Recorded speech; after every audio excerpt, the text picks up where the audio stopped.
Sveiki, štai ir vėl sveikinuosi su jumis aš, Arnas, ir šiandieną aš norėčiau parodyti jums, kaip kelti futbolo turinį į YouTube ir uždirbti pinigus iš jo.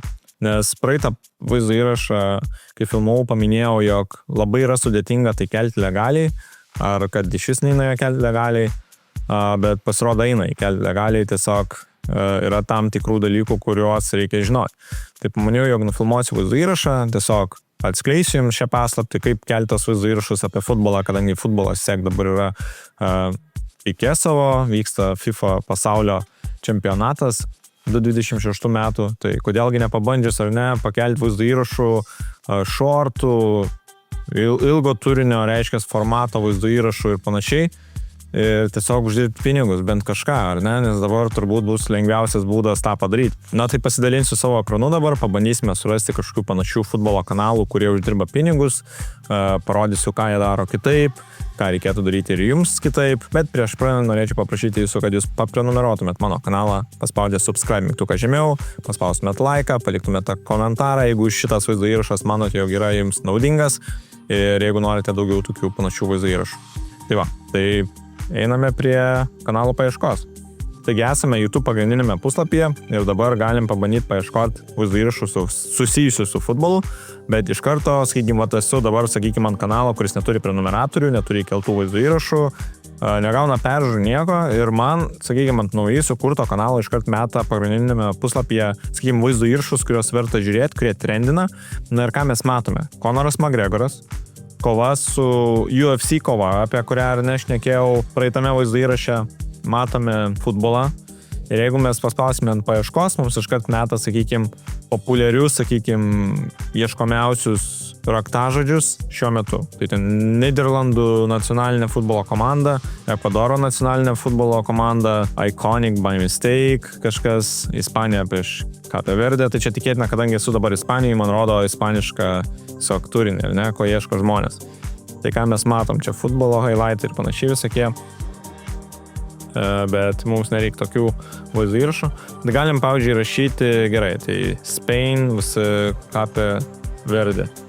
Pavyzdžiui, čia yra, pradėkim nuo paprastų dalykų, tai čia yra, sakykime, ar ne, Ispanų komanda prieš kažkokią kitą komandą žaidė ir pabandykime pagal šiuos raktažodžius surasti kažkokį tais pavyzdinį kanalą, kuris būtų faceless ir keltų turinį apie futbolą.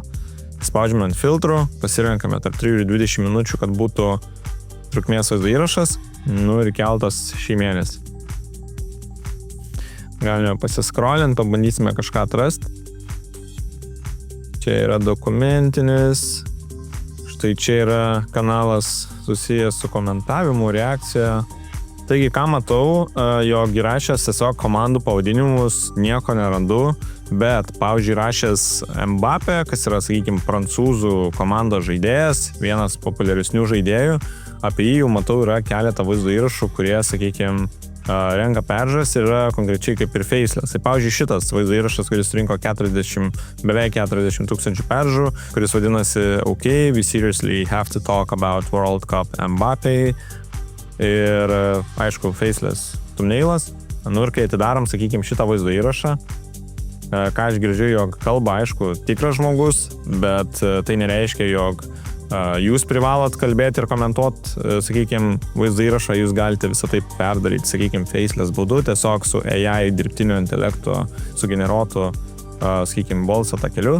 Bet mes matome, kad, sakykime, yra highlightų visokių, yra turinio, yra visokios kitos medžiagos, sakykime, kaip Twitterio kažkokie tais postai, tada matome standingus, rezultatus kažkokius.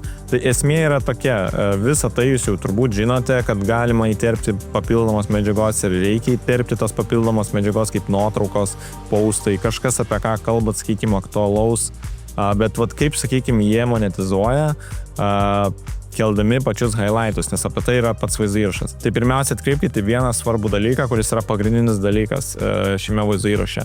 Tai jie monetizuoja ir, sakykime, išvengia demonetizacijos ir tokių dalykų kaip copyright claimų iš FIFA arba pačio YouTube'o pašalinę scoreboardą.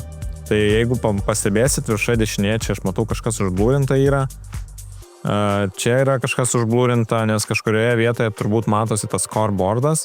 Tai esmė, kad highlightuose neturi matyti scoreboardas, tai kad tenais kampe rodo Senegalas ant prieš Prancūziją 0-0 ar whatever, turėtų būti tiesiog išblurinta arba iškirpta tiesiog. Tai kaip iškirpti, jūs galite tiesiog prizoominti patį kadrą, tai tiesiog zoomint padaryti. Ir tokiu būdu tiesiog nebesimatys, sakykime, to scoreboardo ir nesimatys kažkokių kitų ten sponsorių ir panašiai. Tai reikia pašalinti visokius tais sponsorių detalės, reklamos ir panašiai. Turi matytis tik pats futbolas, nesimatyti scoreboardo ir klipai, kas yra irgi kita svarbi taisyklė, negali viršyti 7 sekundžių. Tai jeigu atkreipsi dėmesį, pas jų klipai keičiasi labai dažnai, jie neviršė 7 sekundžių, klipas po klipo labai greit keičiasi ir panašiai. Jeigu yra vienas ilgas, sakykime, vaizdo įrašas, jūs jį prasikarpot, sumaišot dalimis visaip ir viskas, ir prašau galite naudoti. Kai kur matome nuotraukos, vėlgi tvarkingai apkirptos, kad nesimatytų kažkokių papildomų detalių. Tai jeigu mes nueitume, sakykime, paprastą vaizdo įrašą su highlightais, sakykime šitą bordą, sakykime, matosi labai ryškiai visokios reklamos, Qatar Airways, Bank of America ir panašiai. Reikėtų prizoominti pakankamai taip, kad nesimatytų tų visokių šone esančių reklamų ir kad nesimatytų scoreboardo. Tai tokiu būdu jūs galėtumėte naudoti tą medžiagą. Kartais, sakykime, prizoominus baisiai atrodo. Tai ką galime padaryti, tai uždėti tiesiog blurą ant šitos vietos, sakykime, kažkiek prizoomint, uždėti slow motiono kokį. Tai grįžtam į šitą vaizdo įrašą, grįžtam pas šitą žmogų į kanalą, nes matom, kad jisai yra faceless. Tai galim pamatyti, kiek peržiūrų jisai renka. 100 000 peržiūrų prieš dieną. Jisai kelia po 3 vaizdo įrašus į dieną, kurie visi yra faceless. Tai čia yra galbūt žmogus, ar ne, už ekrano, bet contentas tai jisai yra faceless. Net jeigu jisai ir kalba, ta prasme, ant viršaus. Ką mano mokymuose mes mokom? Tai kaip kurti tokį turinį be savo balso, kaip sudėti tokį turinį, kaip surasti tos medžiagos, kaip greitai susimontuoti ir kelti kiekvieną dieną, neįdedant, sakykime, savo kažkokios tai vertės, tai be savo balso, be savo vaizdo, atvaizdo ar ne, ir be kažkokių kitų papildomų ten detalių, viskas yra faceless, sugeneruota, sumontuota, labai greitai. Ir ką aš galiu jums pasakyti, kad tokį vaizdo įrašą gali padaryti netgi žmogus, kuriam yra 50 metų, nes mes turime tikrai labai daug vyresnių narių, labai daug vyresnių mokinių narių. Ir jie taip pat gali tokį turinį montuoti ir daryti ir jiems puikiai sekasi. Tai toks turinys yra tikrai padaromas, tikrai nesudėtingas. Ir vien jau tai, ką aš jums papasakoju šiame vaizdo įraše, jūs jau galite paimti ir tiesiog eiti iš karto po šio vaizdo įrašo ir ieškoti turinį ir gaminti savo faceless vaizdo įrašą susijusiu apie futbolą.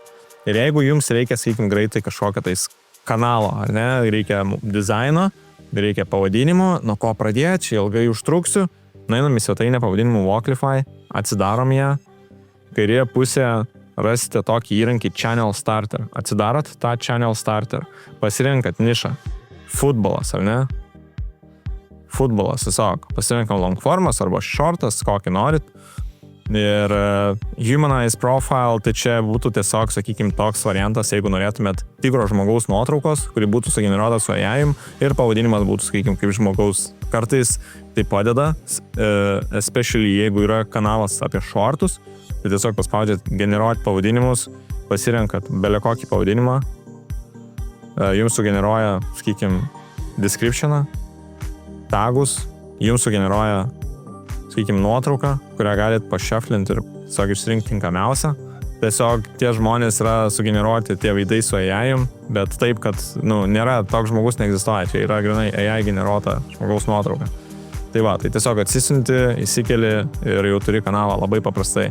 Arba jeigu nori, tai tiesiog, sakykime, grįžus atgal, pavyzdžiui, sugrįžus atgal galim išjungti tą Humanize Profile, galim pasirinkti kokį norim pavadinimą, pasirinkti vibe ar panašiai, labai paprasta. Spaudžiam generuoti, pasirenkam kažkokį tais pavadinimą, nežinau, Field Frenzy, kodėlgi ne. Pasidarom tagus, nusikopijuojam, įsipeisinam, kur reikia, turim kanalo aprašymą, žiauriai easy, nereikės pačiam galvoti, pasirenkam kokį norim vibe vizualams, tai jis galbūt galėtų būti koks nors, nežinau, warm friendly gal, ir tiesiog generuoti ir viskas. Ir mes turėsime logo, turėsime viršelį, turime kanalo aprašymą, tagus, tiesiog paimam, susikuriam kanalą ir pradedam eiti pumpuotos vaizdo įrašus. Labai paprasta. Ir tai veikia ta sistema. Ir čia taip pat rasite kanalo tą starterį, rasite pavadinimų generatorių, thumbnailų generatorių, žodžiu viskas, ko reikia, tiesiog startuoti su YouTube kanalu ir tiesiog jį pušinti priekį. Tai labai simple. Tai va, turim tokį paprastą, sakykime, viršelį, avatarą, logotipą, atsisiunčiam, įsikeliam, pradedam kanalą, viską galima rasti štai čia.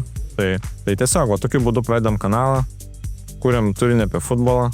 Ir dar mačiau, yra dar daugiau visokių vaizdo įrašų, kaip šitas bičas irgi daro, irgi kažką panašaus, čia galbūt šiek tiek paprasčiau. Jis yra 9 minučių, tai tikėtina mažiau uždirba, bet vis tiek, jūs pasižiūrėkit, va, viskas užblurinta, ką aš pastebiu, ką sakau. Ir ne, tai užblurinta, pritraukta, nematom reklamiešių, nematom kažkokių scoreboardų, arba labai sunkiai matos tos reklamijose, todėl yra kampai išblurinti. Tai tiesiog simple, paprasta detalė, kurią galima pritaikyti kasdienybėje, kuriant turinį apie futbolą. Tai va, tai šiam vaizdo įrašui būtų tiek. Ačiū, kad peržiūrėt. Jeigu jums pasirodė, kad tai yra naudinga, paspauskit prenumeruoti mygtuką, įsijunkit varpelį, kad nepraleistumėt kitų svarbių naujienų, nes dabar vyksta futbolas, dabar vyksta UFC, įkėliau tos aktualius vaizdo įrašus būtent šiuo metu, tai nepraleiskit kitų aktualių viral trendų ir kad spėtumėt į tą traukinį uždirbti pinigų, surinkti peržiūrų. Tai va, ačiū, kad peržiūrėt ir susitiksime kitame vaizdo įraše. Iki.